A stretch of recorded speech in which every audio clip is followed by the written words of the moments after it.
Nous, très clairement, RATP Dev, on s'inscrit dans l'enjeu Smart City aux côtés de nos collectivités locales, aux côtés des agglomérations, aux côtés de nos clients. Et en fonction de la façon dont ils veulent appréhender ce sujet-là, on va apporter notre savoir-faire en matière de mobilité. Et pas seulement en matière de mobilité, aussi en matière de bâtiments intelligents, de bâtiments multi-usages, avec des dépôts qui peuvent être aussi utilisés, des dépôts avec des bus enterrés, qui peuvent être utilisés pour de l'usage retail par exemple, ou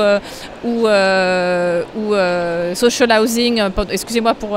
les termes anglais,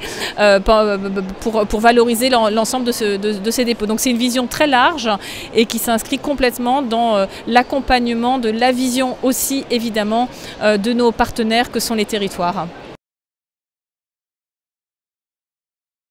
Question fondamentale effectivement, et dans cette question je vais entendre plein de questions et de sous-questions, notamment auprès des personnes âgées, notamment auprès des jeunes, notamment aussi auprès des femmes qui dans les transports publics ont souvent une plus d'appréhension que la population masculine, et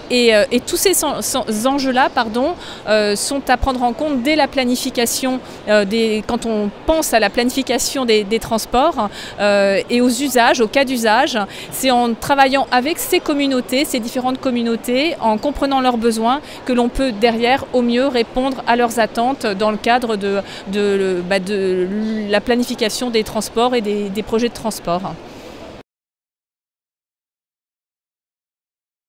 Le groupe RATP a créé un fonds d'innovation, un fonds de capital d'innovation qui soutient les startups dans les nouvelles mobilités. On a pu prendre par exemple des participations dans Klaxit, qui est du covoiturage, dans CityScoot, qui est donc les scouts en libre service, dans Citizen pour la mobilité des personnes plus âgés, plus en difficulté, la Silver Economy, mais pas seulement. À Vannes, dans notre DSP, nous avons aussi au sein de nos services du vélo électrique, assistance électrique en libre service. On travaille sur le transport à la demande, sur du micro-transit. Donc ces nouvelles mobilités sont faites soit en partenariat avec des acteurs qui peuvent être des startups ou des acteurs plus établis, soit directement par nos propres opérations. Et tout ça pour penser la mobilité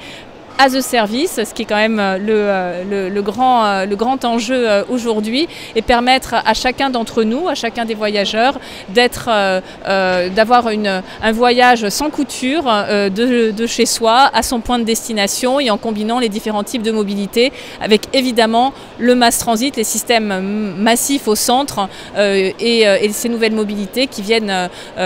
se combiner avec les systèmes de mass transit centraux.